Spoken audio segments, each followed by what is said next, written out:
욥기라는 이 성경을 우리가 대할 때마다 참 마음이 많이 무거워지지요. 그러면서도 어려우면서도 또 한편으로 참 소망이 무엇인지를 우리가 발견하게 되는 아주 귀한 보석과도 같은 그런 성경입니다. 오늘 본문을 보면 엔도 슈사쿠 제가 한번 언급해드린 적이 있는 것 같은데요. 침묵이라는 그 소설이 다시 생각이 났습니다. 제가 예전에는 짧게 한번 말씀을 드린 적이 있는데 이 엔도 슈사쿠가 이 침묵이라는 이 소설을 쓰게 된 계기가 있습니다. 나가사키를 이 슈사쿠가 여행을 갔죠. 여행을 갔는데 그 나가사키에 있는 오우라라는 성당이 하나 있습니다. 이 성당은 아주 오래전에 지어진 성당이죠. 이곳에 뭐가 있냐면 후미에라는 그 물건이 있습니다. 이 후미에가 뭐냐면 예수님의 초상화입니다. 후미에라는 이 예수님의 초상화가 있는데 그게 거기가 전시되어 있습니다. 그 옛날 1500년 말 1600년 중간 정도 여러분이 잘 아시는 도요토미 히데요시 그리고 도쿠가와 이에야스의 시대에 천주교가 가톨릭이죠. 천주교가 그 일본의 전역에 이렇게 선교되고 전파되어서 믿는 사람들이 많아졌을 때 이 막부 정치가들이죠. 막부에서 탄압을 시작합니다. 마치 우리 조선시대에 조선시 후기에 가톨릭이 들어왔을 때 탄압을 받았잖아요. 여러분 잘 아시죠? 저쪽 가면 양화진 가면 절두산이라고 있죠. 왜 절두산이라고 이름이 붙여졌습니까? 이 목이 달아나서 붙여진 이름입니다. 이 후미에라는 이 예수님의 초상화를 보면서 마음속에 엄청난 생각이 많았었어요. 그러면서 이것을 생각하다가 결국 이 침묵이라는 작품을 만들어내게 됐지요. 그 내용의 핵심은 하나님의 백성이 어려움에 처해 있을 때 왜 하나님은 침묵하고 계시는가에 대한 그 물음과 이 물음에 대한 답이에요. 근데 솔직히 읽어보시면 아시겠지만 답은 없어요. 욥이 엄청난 고난의 시간을 보내고 있을 때에 하나님은 욥에게 무엇을 하셨으며 또 무엇을 말씀하셨는지 또 어떤 하나님으로 욥에게 다가오셨는지 살펴보려고 합니다. 이 시간 저와 여러분에게 있어서 하나님의 발자취를 다른 사람의 인생이 아닌 바로 저와 여러분 각자의 인생 속에서 나를 따라오시고 나를 인도하신 하나님의 발자취를 조금이라도 발견하는 은혜의 시간이 되기를 소망합니다. 먼저 욥의 고백을 보면요 8절과 9절 이렇게 말씀하고 있습니다. 그런데 내가 앞으로 가도 그가 아니 계시고 뒤로 가도 보이지 아니하며 그가 왼쪽에서 일하시나 내가 만날 수 없고 그가 오른쪽으로 돌이키시나 배울 수 없구나. 욥의 고백을 보면요 하나님을 느끼고자 하나 하나님을 느낄 수 없고 하나님을 뵙고자 하나님을 배울 수 없다라는 거예요. 그러나 이 말씀 속에 하나님이 계시지 않다라는 고백은 없습니다. 하나님이 계시긴 계시는데 내가 그 하나님을 만날 수 없고 체험할 수 없다라는 거죠. 이 말을 쉽게 말하면 내가 아무리 부르짖어도 하나님은 대꾸하지 않으신다라는 거예요. 좌우 앞뒤를 아무리 살펴봐도 자기 눈에는 하나님이 보이지 않는다는 의미입니다. 욥이 하나님을 얼마나 찾았는지를 이 한 구절에서 알 수 있습니다. 어려움을 당하고 역경을 당하고 고난을 당하면요 하나님을 찾을 수밖에 없지요. 어떻게 보면 역경이라는 이 고난이라는 것이 하나님을 더욱 찾을 수 있게 만들어주는 장치입니다. 그렇다면 왜 하나님을 찾느냐라는 거죠. 왜 하나님을 찾느냐. 이것은 우리가 욥에게 먼저 질문을 할 수도 있지만 나 자신에게도 질문을 해봐야 됩니다. 욥이 하나님을 찾은 이유가 무엇일까요? 왜 욥이 하나님을 찾았을까요? 우리의 생각대로 판단하면 안 됩니다. 이거 어려우면서 하나님이 자기를 건져주기를 원하셨기 때문에 그렇지 않을까라고 생각하는 게 보통이겠죠. 그러나 욥기를 1장부터 쭉 읽어보면요 그렇지 않습니다. 여러분 욥의 가장 친했던 친구들이 욥을 찾아와서 뭐라 말합니까? 위로하는 듯 하지만 욥을 비난합니다. 간단하게 말하면 네가 잘못해서 하나님으로부터 벌받은 거야. 그러니 너는 마음을 다해서 회개해야 돼. 그래야 하나님이 너를 불쌍히 여겨주셔서 너를 다시 회복시키실 거야 라고 얘기하는 거죠. 근데 요거의 대답은 그게 아닙니다. 그래 맞아, 내가 잘못한 게 있어, 내가 하나님 앞에 큰 잘못을 해서 내가 이런 고난을 당하는 거야 라고 말하지 않습니다. 아니야, 나는 하나님 앞에서 잘못한 게 없어.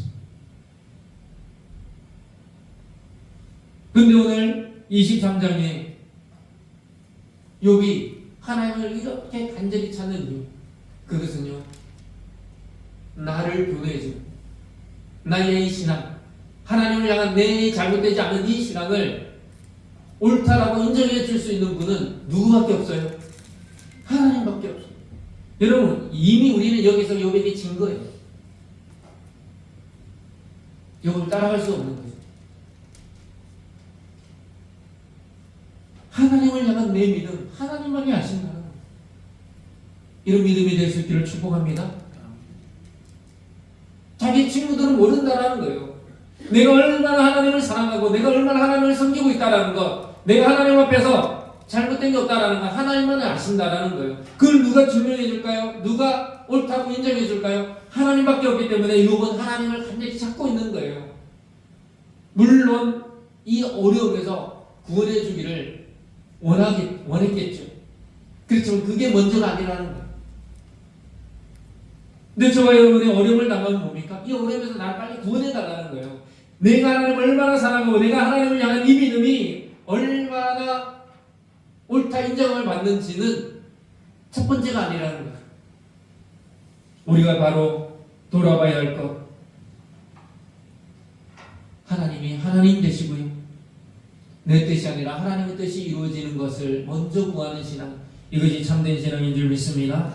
정말 큰 슬픔을 당했을 때, 견디기 어려운 고난을 당했을 때, 절망할 수밖에 없는 그런 절망을 만났을 때, 내가 도저히 손쓸 수 없고 세상의 기술과 능력으로도 되지 않는 병이 들었을 때 우리는 어떻게 합니까? 이 어려운 고난의 수렁에서 나를 건져줄 하나님을 찾고 있는 게 우리라는 거예요. 이게 잘못됐다는 뜻은 아닙니다. 당연히 그렇게 기도하며 하나님을 찾아야 되겠죠. 그러나 욥처럼 내가 하나님 앞에서 잘못된 게 없는지를 먼저 돌아보는 신앙이 되어야 된다는 거예요. 우리가 욥처럼 어려움을 당할 때 우리는 어떤 생각이 듭니까? 바로 그런 생각이 들죠. 저도 마찬가지입니다. 이건 제 부끄러운 고백이에요. 내가 좀 어려우면, 내 자신이 좀 어려우면 다른 사람들에게는 그렇게 사랑의 하나님이시고 다른 사람들에게 그렇게 인자하는 하나님이시고 다른 사람들에게는 그렇게 위로의 하나님이신데 왜 내게는 그런 하나님이 아니실까? 그런 생각이 들지요. 그리고 다른 사람들은 이렇게 기도 응답받았네, 저렇게 기도 응답받았네 라고 얘기하는데 왜 저의 기도에 대해서만은 하나님이 침묵하고 계시는가? 그런데요, 여기에 중요한 포인트가 있어요. 많은 사람들은요, 그렇게 간절히 기도하다가 응답받지 않으면요, 하나님 없다 그럽니다. 하나님이 없어서 나 하나님 안 믿어. 근데 우리 8, 9절을 다시 보면요, 이 8, 9절 안에 있는 말씀에서 뭐를 발견하냐?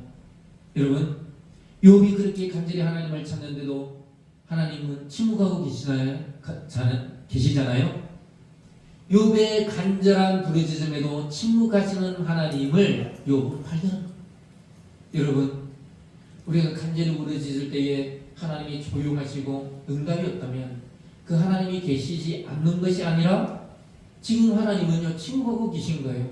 말씀하지 않고 있는 하나님을 우리는, 저와 여러분은 지금 경험하고 있는 거예요. 그 하나님을 경험하고 있는 거예요. 욥이 고난 당하기 전을 한번 떠올려 볼까요? 욥은요, 자기 자신뿐만 아니라 자기의 아들들도 혹 죄를 지을까봐 속죄제와 속건제를 매일같이 드렸던 사람입니다. 어디 잔치를 벌이고 친구들과 놀고 오면 자기 아들들을 위해서 그렇게 맨날 제사를 지냈던 사람이 욥입니다. 11절과 12절 우리 한번 볼까요? 내 발이 그의 걸음을 바로 따랐으며 내가 그의 길을 지켜 치우치지 아니하였고 내가 그의 입술의 명령을 어기지 아니하고 정한 음식보다 그의 입의 말씀을 귀히 여겼도다. 욥이 얼마나 하나님 앞에서 하나님이 명하신 대로 하나님을 섬기며 하나님을 예배하며 살아가려고 노력했는지를 이 말씀 속에서 스스로 고백하고 있습니다. 이건 자랑이 아닙니다. 이게 어떻게 자랑이 되겠습니까? 이렇게 처절하고 비참한 고난 가운데 있는데 무엇을 자랑하겠습니까? 이것은 정말 그 마음속에 진심이라는 것, 욥의 마음속에 있었던 진심을 얘기하고 있는 겁니다. 하나님 앞에서의 신실한 삶, 그게 언제 고백되어야 될까요? 내 삶이 편안하고 좋을 때요? 잘 될 때요? 아니요, 어려울 때. 정말 하나님이 살아계신가 살아계시지 않는가라는 의심이 바로 그때에 이런 나의 진심 어린 신앙의 고백이 이루어져야 된다는 거예요. 그런데 욥에게도 한 가지 문제가 있었죠. 그게 뭐냐면 내가 왜 이런 고난을 당하고 있어야 되는지 이해되지 않았다는 것. 하나님 앞에 있어서 욥에게 문제, 딱 한 가지 문제는 바로 이것입니다. 하나님의 뜻이 이해되지 않는 것. 그런데 하나님은 이 욥기서를 통하여 욥에게만 아니라 오늘을 살아가고 있는 저와 여러분에게 무엇을 말씀하시고자 하시는 걸까요? 오늘의 고난이 오늘 이해되지 않는다는 거예요. 여러분, 오늘 내게 주어진 내가 지금 당하고 있는 이 고난이 끝나기 전까지 이 고난이 이해되지 않는다는 거예요. 현재의 고난의 이해는요, 현재의 고난이 이해되려면 내일이 와야 돼요. 오늘은 이해되지 않는다는 거예요. 내일이 오지 않는 한 현재의 고난은 이해되지 않습니다. 그러나 내일이 되고 그 미래를 다시 우리가 만나게 되었을 때 뒤돌아서서 하나님이 그때 나에게 어려움을 주신 이유가 이것이었구나라고 우리로 하여금 깨닫게 하신다라는 거예요. 그렇기 때문에 하나님을 향한 믿음을 한순간도 내려놓지 않는 것, 바로 욥처럼 저와 여러분의 신앙이 그렇게 되기를 소망합니다. 10절에 뭐라고 고백합니까? 우리 10절은 다 함께 한번 읽겠습니다. 우리 10절 한번 읽겠습니다. 그러나 시작. 그러나 내가 가는 길을 그가 아시나니 그가 나를 달려가신 후에 내가 수문같이 되어 나오리라. 아멘. 이 말씀을 좀 암기하실 수 있으면 좋겠습니다. 이번 주 한 주간 이 말씀을 욥기 23장 10절 말씀을 좀 달달달달 외우시면 좋겠습니다. 아까 8절 9절에서 뭐라 말했습니까?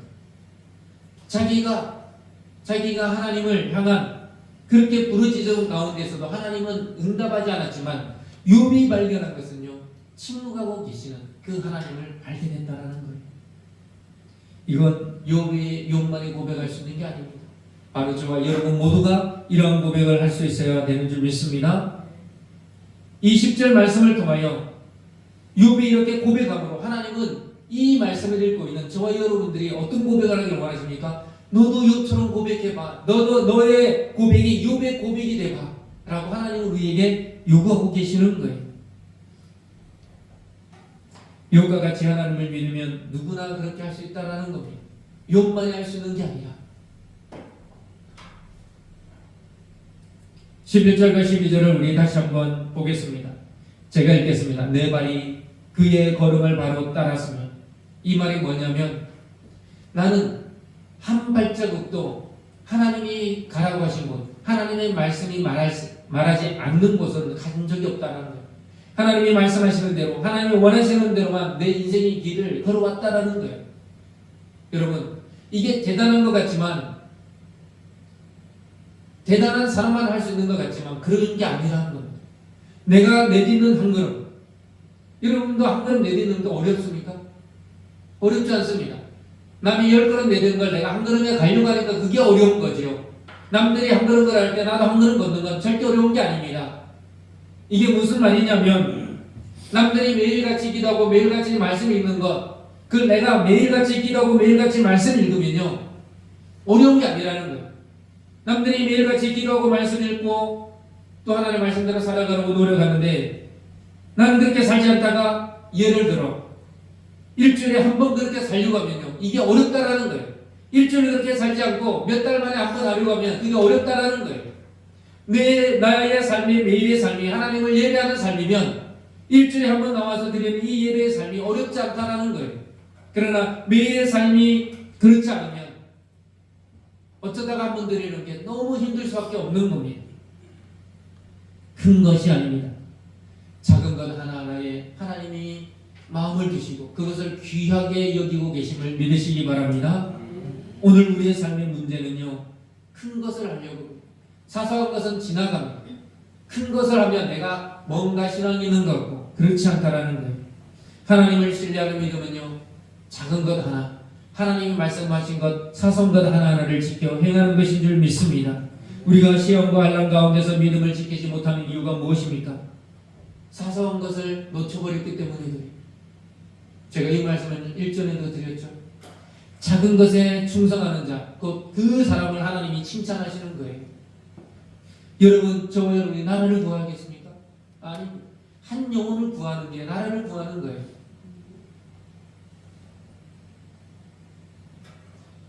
최근에 그런 유튜브에 그런 동영상이 많이 나돌더라고요. 어디 이렇게 헬스장 같은 데 짐 속에 이제 외국인데 청소하는 남자가 보니까 그냥 보면 체격도 그렇게 막 좋아 보이지도 않아요. 근데 거기서 운동하는 사람들은 막 다 이래요. 저같이 않아요. 막 이래요. 막 몸이 화가 나가지고 불뚝불뚝 이래요. 몸이 화가 났어요. 그러면서 막 저 같은 사람은 도저히 들지도 못할 것 같은 그런 막 무거운 것들을 이렇게 들어요. 그 하루아침에 들겠습니까? 그런 사람들도 매일같이 나와서 최소한 하루에 4-5번씩 나와가지고 운동을 하니까 몸이 그렇게 잘 발달되지 않았겠습니까? 근데 그 청소부가 이렇게 보다가 그 사람들은 겨우 한 번 들까 말까 한 거를 들었다가 그러는 거예요. 근데 그 사람은 프로거든요. 아마추어는 몸은 불렸지만 이 프로보다 못 뜨는 거예요.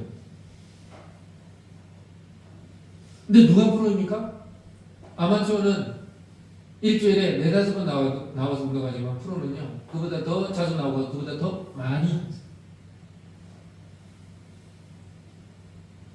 신앙도 마찬가지입니다. 신앙도 마찬가지입니다.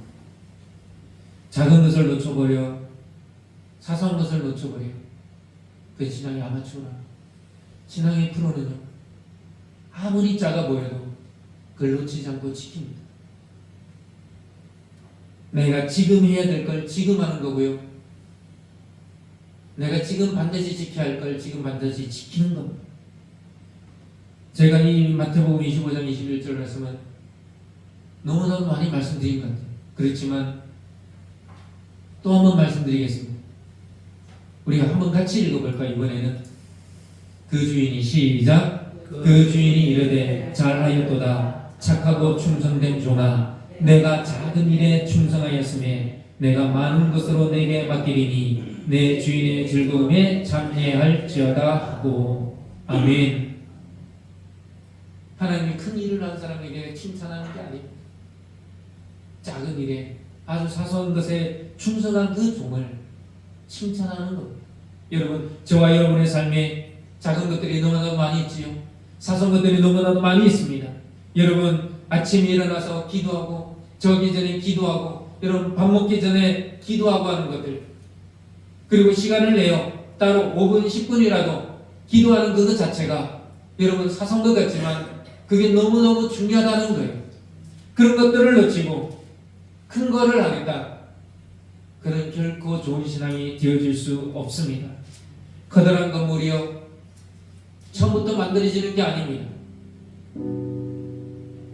아주 사소한 것, 여러분 철근 하나 아낀다고 빼먹으면요 무너지는 거예요. 그 작은 것 하나하나가 있어야 될 자리 그대로 있고 들어가야 할 재료가 그대로 들어가고 지켜야 할 시간들을 지키고, 그렇게 될 때에 무너지지 않는 건물이 세워지는 법입니다. 고난이라는 것도 마찬가지지요. 내 삶에 작은 고난, 저도 마찬가지입니다. 원치 않습니다. 하지만 그 고난들이 올 때에 다시 내 신앙을 돌아보고 나에게 있어야 될 것들이 있지 않고 없는지, 내가 사소한 것 지켜야 함에도 불구하고 그것을 지키고 있지 않은지를 우리는 돌아봐야 된다는 것입니다. 욥이 위대했기 때문에 위대한 고백을 한 것이 아니라 사소한 것 작은 것들을 빼먹지 않고 지켰기 때문에 위대한 신앙인이 되었습니다. 저와 여러분도 마찬가지라 생각합니다.